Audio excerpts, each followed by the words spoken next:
नमस्कार दोस्तों, मैं विकास कुमार बनवाल आप सभी का बनवाल ट्यूटोरियल्स नॉलेज वीडियो में एक बार फिर से स्वागत करता हूं और आशा करता हूं कि आप सभी अच्छे होंगे और अपनी परीक्षा की तैयारी सही तरीके से सही दिशा में कर रहे होंगे। तो चलिए इसी के साथ क्लास की शुरुआत करते हैं। तो सबसे पहले देश दुनिया से जुड़ी महत्वपूर्ण सुर्खियों को आज के बारे में जानते हैं। उसके बाद आज की टॉप 10 डेली करंट अफेयर्स की शुरुआत करेंगे। तो बता दूँ कि ट्विटर ने जो है आखिरकार अपना रिपोर्ट सौंप दिया और नियुक्त जो है एक अधिकारी की शिकायत अधिकारी की नियुक्त कर दी है। उसके साथ ही तुरंत ही उन्होंने जो है राज्य मंत्री राजेश चंद्रशेखर का जो है ट्विटर का जो है ब्लू बैज जो लगा हुआ था उनका अकाउंट में, ट्विटर अकाउंट में, उनको हटा दिया है। और बता दूं कि झारखंड सीटेट के बाद झारखंड सरकार और उसके बाद उत्तर प्रदेश सरकार ने भी जो है ये टेट प्रमाण पत्र को जो है आजीवन मान होने का आदेश जारी कर दिया है। और बता दूं कि राजनीतिक घमासान नेपाल में हो रही थी, संसद भंग हो चुके थे। आखिरकार शीर्ष कोर्ट ने वहां पे जो है बहाल करने की कोशिश की है और वहां के को जो है एक प्रधानमंत्री के रूप में एक व्यक्ति को जिनका नाम देवबुआ है उनको नियुक्त करने का आदेश जारी कर दिया है। और बता दूं कि कोट्टायम यानी केरल के Malankara Orthodox Syrian church of India के सर्वोच्च प्रमुख का जो है निधन हो गया है। तो चलिए ये थी कुछ सुर्खियाँ। इसी बाद क्लास की शुरुआत करते हैं। फटाफट चैनल को सब्सक्राइब कर दिए, लाइक कर दिए, शेयर कर दिए, इसके साथ ही बेल आइकन प्रेस ताकि ऑल काइंड नोटिफिकेशन सबसे पहले आपके पास मिल सके। चलिए इसके बाद क्लास की शुरुआत करते हैं। तो जानते हैं सबसे पहले आज की क्लास में क्या है खास। तो आप सभी को पता है रोज की तरह आज का इतिहास जुड़ा हुआ 5 महत्वपूर्ण सवाल जवाब, उसके बाद question of the day as a current affairs, इस पर टॉपिक डिस्कस की जाती है। तो काफ़ी बेसिक से बेसिक पॉइंट्स क्लियर किए जाते हैं। जब तक आप परफेक्ट एनालिसिस नहीं करोगे तो आपको कोई वैल्यू नहीं होगी। आपकी क्वालिटी की जो है हर जगह वैल्यू होती है, ना कि कोई ऐसी नॉर्मल व्यक्ति की वैल्यू। लोग कदर तभी करते हैं जब तक आपके पास क्वालिटी ना हो। उसके बाद थॉट्स ऑफ द डे जो कि एक हमारे लिए मोटिवेशनल होती है डे, जो हमें इंस्पायर करती है आगे बढ़ने की। उसके बाद विज्ञान से जुड़ी 5 महत्वपूर्ण सवाल जवाब। चलिए शुरू करते हैं आज का इतिहास से जुड़ा हुआ सवाल। तो आज ही के दिन वर्ष 1960 में लंदन के चौथे ओलंपिक खेलों की शुरुआत हुई थी। पहली बार खिलाड़ियों ने देश के झंडे के साथ मार्च पास्ट किया था। इसी आयोजन के दौरान अमेरिकी खिलाड़ियों ने जजों पर आरोप लगाया था कि वह अपने देश का पक्ष ले रहे हैं। आज ही के दिन वर्ष 1974 में लीड्स में भारतीय क्रिकेट टीम ने इंग्लैंड के खिलाफ पहला वनडे मैच खेला था। अजीत वाडेकर की कप्तानी में भारत ने पहले खेलते हुए 265 रन बनाए। प्रतियोगी टीम ने मैच में 4 विकेट से जीत दर्ज की थी। आज ही के दिन वर्ष 1932 में बॉलीवुड अभिनेत्री बीना राय का जन्म लखनऊ में हुआ था। 1951 में काली घटा फिल्म से डेब्यू किया था। अनारकली, ताजमहल जैसी 28 फिल्मों में काम किया। 1967 के बाद जो है उन्होंने फिल्मों में काम करना छोड़ दिया और अपनी घर गृहस्थी में जुट गई और आखिरकार जो 2006 में उनका निधन हो गया। तो ये थी कुछ महत्वपूर्ण जानकारियाँ आज का इतिहास जुड़ा हुआ। चलिए आगे जानते हैं आज का क्वेश्चन ऑफ द डे की ओर। क्वेश्चन ऑफ द डे में भी आज आपको मैं एक ऐसी जानकारी से रूबरू कराने वाला हूँ जो आपके लिए काफ़ी इंपॉर्टेंट है। जो भी candidate UGC net commerce paper 2 और साथ ही साथ एसएससी रेलवे आरबी की तैयारियां कर रहे हैं वो सभी मेरे क्लास से जुड़ सकते हो। Free of cost every day provide करवाई जाती है क्लासेस। तो सेशन को जो है जरूर ज्वाइन करें। तो चलिए आज क्वेश्चन रेडी की ओर चलते हैं। तो हांगकांग जो कि काफ़ी इन दिनों राजनीतिक अस्थिरता बनी हुई है वहाँ पे। तो हांगकांग में चीन का नया राष्ट्रीय सुरक्षा कानून लागू हुए 1 साल से ज़्यादा हो गए हैं। अब हज़ारों लोग जो है हांगकांग छोड़ देना चाहते हैं। उन्होंने दूसरी जगह बसने की योजना बनाई है। इनमें ज़्यादातर लोग ब्रिटेन में जाकर बसना चाहते हैं। चीनी राष्ट्रीय सुरक्षा कानून 30 जून 2020 को पास हुआ था। यह कानून प्रमुख रूप से हांगकांग को लेकर लागू किया गया था। इस साल की पहली तिमाही में हांगकांग के 34,300 लोगों ने ब्रिटेन सरकार के लिए विशेष वीज़ा के लिए आवेदन किया है। ब्रिटेन के प्रवासी विभाग ने यह जानकारी दी है। उनका कहना है कि वह ब्रिटेन में शरणार्थी रहेंगे लेकिन शायद वहां रहते हुए शरणार्थी की तरह महसूस नहीं करेंगे। हांगकांग में मैं बता दूं कि करीब 3 लाख से अधिक लोग जो है राष्ट्रीय सुरक्षा कानून लागू होने से डरे हुए हैं और वह सभी ब्रिटेन में जाकर बसना चाह रहे हैं।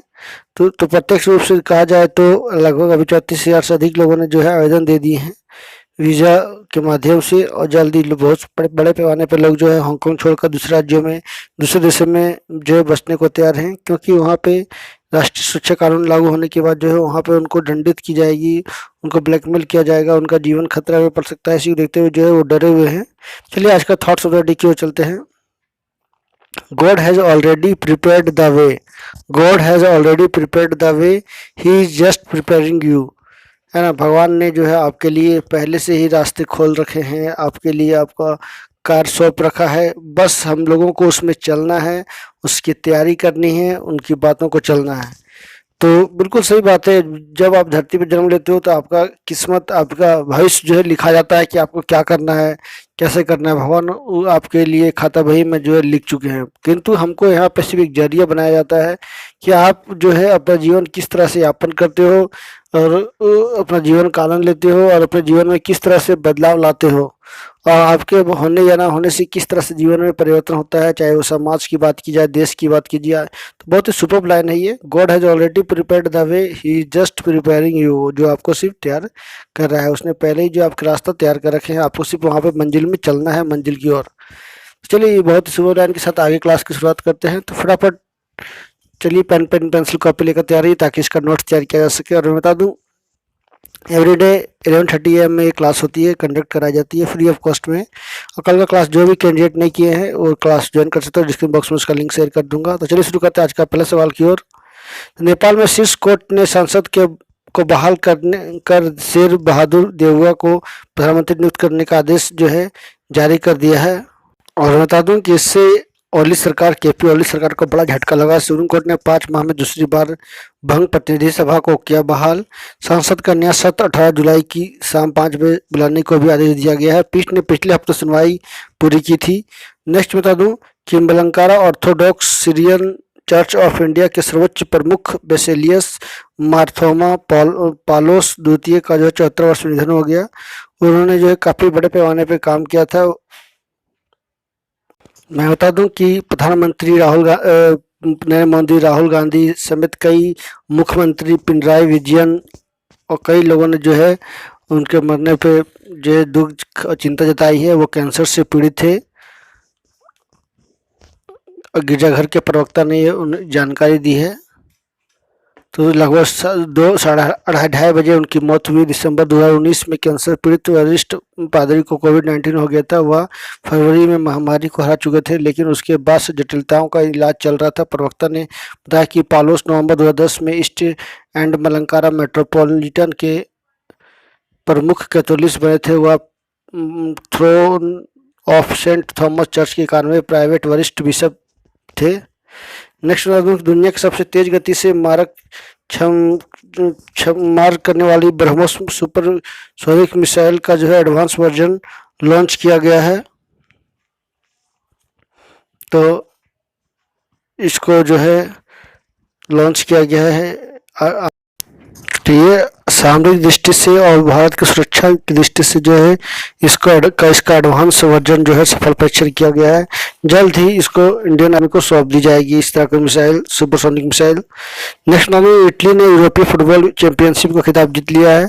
इटली ने पेनाल्टी शूट आउट में इंग्लैंड को उसके घर में शिकस्त दी है। 53 साल बाद इटली ने जीती है ट्रॉफी। ईरान के हाथ फिर खाली लगा है। तो 1976 में दूसरी बार यूरो कप का नतीजा पेनाल्टी शूट आउट में आया था।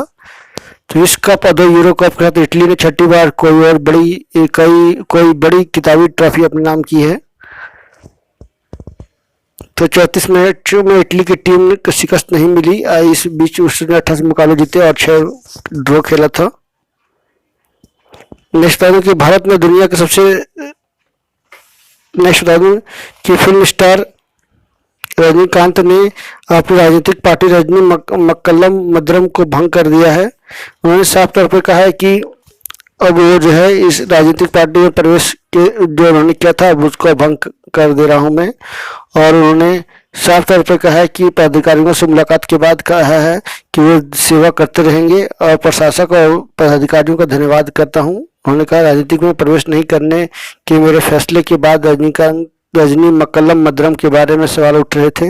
इसके बारे में स्पष्ट करना मेरा कर्तव्य है। उन्होंने बातें कही। उन्होंने आगे कहा कि रजनी मक्कलम मद्रम के पदाधिकारी रजनी फैन क्लब एसोसिएशन का हिस्सा बने रहेंगे, जो जन सेवा का काम करेंगे। कहा कि परिस्थिति के कारण हमने जो सोचा था उसे हासिल नहीं कर पाए। नेक्स्ट नाबार्ड की बात की जाए, नाबार्ड ने 35,000 से अधिक प्राथमिक सहकारी समितियों को वन स्टॉप शॉप के रूप में विकसित करने का फैसला किया। उसके लिए जो है 1700 करोड़ रुपया और दी गई है। और मैं बता दूं कि इसी के तहत जो है 3000 प्राइमरी एग्रीकल्चर क्रेडिट सोसाइटी जो पैक्स होता है उसको मल्टी सर्विस सेंटर की स्थापना के लिए भी जो है काम किए जा रहे हैं।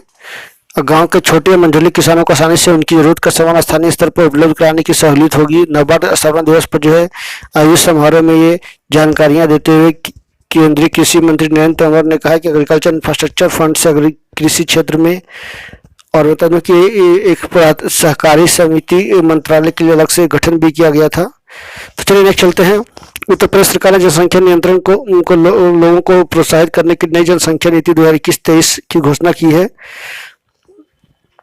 जो कि आने वाले समय में उत्तर प्रदेश में जनसंख्या नियंत्रण के लिए बड़ा रोल निभाने वाली है, भूमिका अदा करने वाली है। नेक्स्ट केंद्रीय मंत्री नितिन गडकरी ने मणिपुर में 16 राष्ट्रीय राजमार्ग परियोजनाओं का उद्घाटन और शिलान्यास किया है।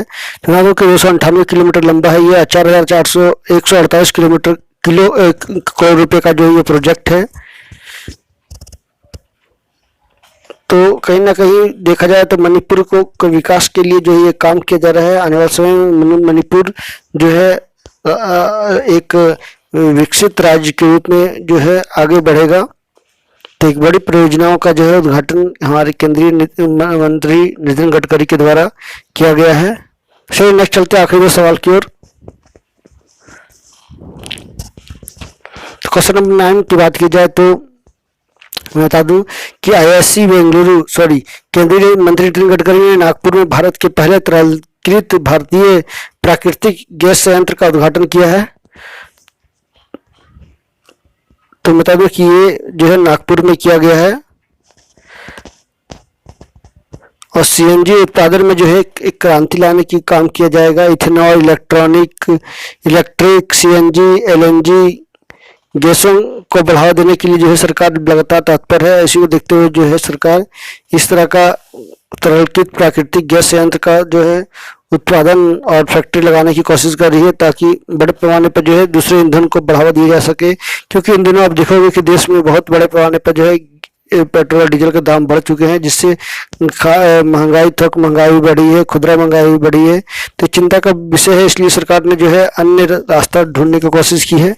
नेक्स्ट हमें आईआईएससी बेंगलुरु के वैज्ञानिकों ने सुपर फ्लूइड हीलियम में इलेक्ट्रॉन के बुलबुले कैसे बनते हैं उसकी खोज की है। तो पूर्व पीएचडी छात्रा नेहा यादव, प्रोफेसर वहां के प्रसन्नजीत और प्रोफेसर सेनजीत सेन और प्रोफेसर अम्बरीश घोष ने मिलकर जो है ये खोज की है। तो चलिए ये था आज का टॉप 10 मोस्ट इंपॉर्टेंट क्वेश्चंस। इसी से चलते हैं आज का विज्ञान से जुड़ा हुआ 5 महत्वपूर्ण सवाल जवाब। तो बता दें कि पिछले 7 महीने से अधिक समय से जो है आपको लगातार एवरीडे टॉप 5 क्वेश्चंस प्रोवाइड करवा रहा हूं, जो कि बिल्कुल मुफ्त है।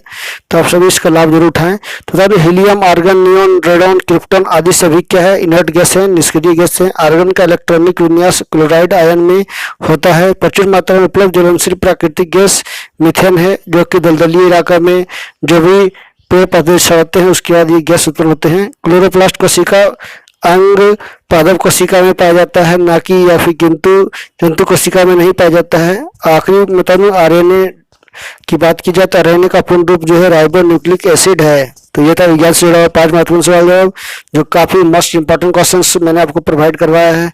जो आने वाले समय में ये सभी क्वेश्चन आने की 110% संभावना है। तो इसको एक बार रिपीट जरूर कर ले, याद कर ले, रिविजन कर ले, नोट डाउन कर ले, ताकि आपको कोई तरह का समस्या ना हो रिविजन करते समय।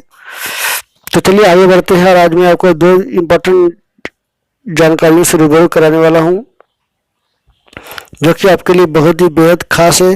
तो आप जरूर देखिए लास्ट तक इस वीडियो को, क्योंकि ये वीडियो जो है काफ़ी मेहनत से तैयार की जाती है, काफ़ी लंबे समय से जो है ये तैयार की जा रही है आपके लिए। तो आप सभी जो है इसको जरूर देखें। तो चलिए बता दूँ, खुदरा महंगाई के मोर्चे पर थोड़ी राहत। आम आदमी को मई के मुकाबले जून में खुदरा महंगाई के मोर्चे में थोड़ी राहत है। जून खुदरा महंगाई दर घटकर 6.2% हो गई है, जबकि इससे पहले 1 महीने पहले लगभग 6.3% रही थी। हालांकि अभी खुदरा महंगाई आरबीआई के दायरे से बाहर है। मई में महंगाई दर का आंकड़ा रिजर्व बैंक के दायरे से बाहर निकल गया था। जून में भी 6% से ऊपर ही खुदरा महंगाई दर रही है। आरबीआई ने दायरा 2-6% तय की थी। खुदरा महंगाई दर का डेटा रिजर्व बैंक की पॉलिसी के लिए बहुत जरूरी होता है। इसी को ध्यान में रखते हुए वह मॉनिटरिंग पॉलिसी को लेकर फैसला लेता है। पिछले महीने रिजर्व बैंक की बैठक हुई थी, उसमें लगातार छठी बार पॉलिसी का रेट को स्थिर रखने का फैसला हुआ था। इस समय repo rate 4%, reverse repo rate 3.35%, चालू वित्त वर्ष के लिए महंगाई लक्ष्य 5.1% रखा गया है, लेकिन इससे ऊपर ही महंगाई बना हुआ है। चलिए डॉलर की बात की जाए, डॉलर के मुकाबले रुपये में जो 6 पैसे की तेजी आई है, तो मुद्रास्फीति के आंकड़े जारी होने से पहले रुपये का आरंभिक लाभ काफी कम हो गया है तथा विदेशी मुद्रा विनिमय बाजार में सोमवार को अमेरिकी डॉलर के मुकाबले भारतीय रुपये विनिमय दर 6 पैसे की लाभ के साथ प्रति डॉलर 74.58 पर बंद हुआ है। अस्थायी रूप से अंतर विदेशी विनिमय बाजार में डॉलर के मुकाबले 74.49 पर मौजूद पर खुला कारोबार के दौरान यह 74.40 से लेकर 74.59 के दायरे में घटकर बाद में अंत में पिछले कारोबार सत्र के मुकाबले 6 पैसे के लाभ दर्शाता 74.58% डॉलर पर बंद हुआ। शुक्रवार को रुपये प्रति डॉलर 74 रुपया 64 पैसे के साथ बंद हुआ था।